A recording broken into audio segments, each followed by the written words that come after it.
নমস্কার বন্ধুরা, অনুদির রান্নাঘরে তোমাদের আরও একবার ওয়েলকাম। তো বন্ধুরা, আমি আজকে আর একটা নতুন রান্না নিয়ে তোমাদের সামনে হাজির হয়েছি। সেটা হচ্ছে কচু শাক। কচু শাক আমরা সকলেই রান্না করি এবং এক একজন এক এক ধরনের এক একভাবে, কেউ ছোলা দিয়ে, কেউ নারকোল দিয়ে, কেউ তোমার ইলিশের মাথা দিয়ে অনেকভাবেই করে থাকে। তো আজকে আমি করব চাপড় দিয়ে কচুর শাক। চাপড় ঘন্ট করে কচুর শাক করব। তো চলো, চাপড় ঘন্ট করে কচুর শাক অসাধারণ খেতে হয়, কিভাবে করতে হয় আমি তোমাদেরকে দেখাই। বন্ধুরা দেখো, এটার জন্য আমি অলরেডি কচু শাকটা সিদ্ধ করে রেখেছি। এবার আমি ডাল বেটে রেখেছি। দেখো, এবার এই ডাল বাটাটা আমি এবার চাপড় বানাবো। তো চলো কি করে চাপড় বানাই দেখাই। তো বন্ধুরা দেখো, চাপড় বানানোর জন্য আমি চাটুতে একটু তেল দিয়ে দিয়েছি। এবার যে ডাল বাটাটা ছিল, ডাল বাটাটা আমি এটার মধ্যে দিয়ে দিলাম। ডালটাকে এরকম ছড়িয়ে হাই ফ্লেম দেবে প্রথমে, পরে গ্যাসটাকে কমিয়ে দিতে হবে। এটার মধ্যে আমি একটু লবণ দিয়ে রেখেছিলাম আর কাঁচা লঙ্কা দিয়ে পেস্ট করেছি। তো চলো এটা 1-2 মিনিট একটু হোক, তারপরে তোমাদেরকে দেখাচ্ছি। তো বন্ধুরা দেখো, আমি 1-2 মিনিট বাদে ফিরে এসেছি। এইবার ডালটাকে এইভাবে নিয়ে এইভাবে উল্টে দিতে হবে।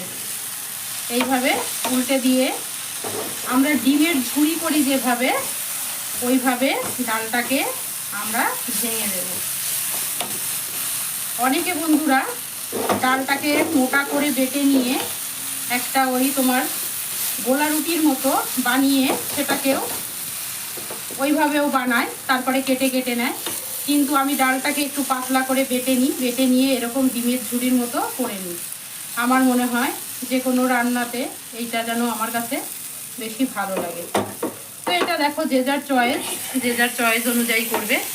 তাই এটাকে আমি এবার গুঁড়ো করে ভেজে নেব। তো বন্ধুরা দেখো, অন্য গ্যাসে আমার চাপড়টা হতে থাক, এদিকে আমি কচুটা বসিয়ে দিই। কালো জিরে ফোড়ন দিলাম। এবার দেব কাঁচা লঙ্কা।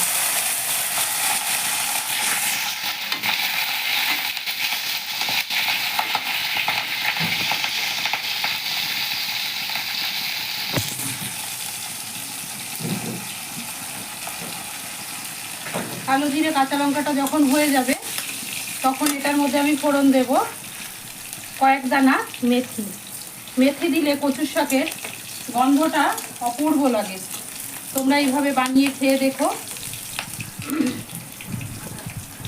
এবার আমি সিদ্ধ করা কচুটা দিয়ে দিচ্ছি।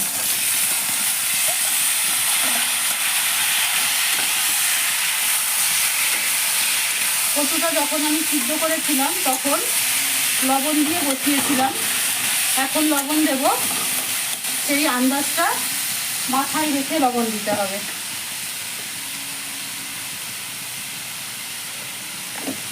আর দেব একটু হলুদ। এবার আমি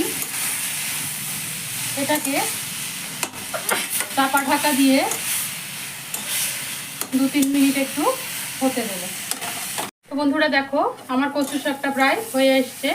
এখন আমি দেখো, এই যে চাপড়গুলো ডিমের ঝুড়ি যেরকম করি ওরকম ছোট ছোট করে খুন্তি দিয়ে টুকরো টুকরো করে নিয়েছি।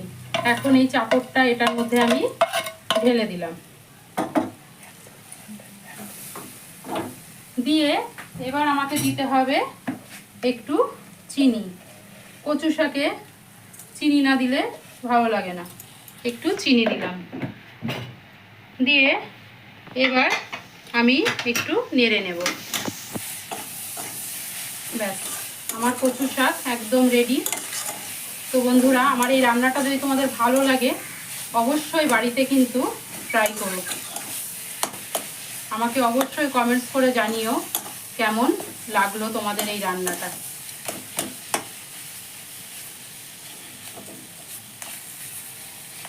তো চলো এবার আমি পরিবেশন করে তোমাদেরকে দেখাচ্ছি। বন্ধুরা দেখো, আমার কচু শাক একদম রেডি। এরপরে যেটা করতে হবে, আমি উপর থেকে একটুখানি ঘি ছিটিয়ে দেব।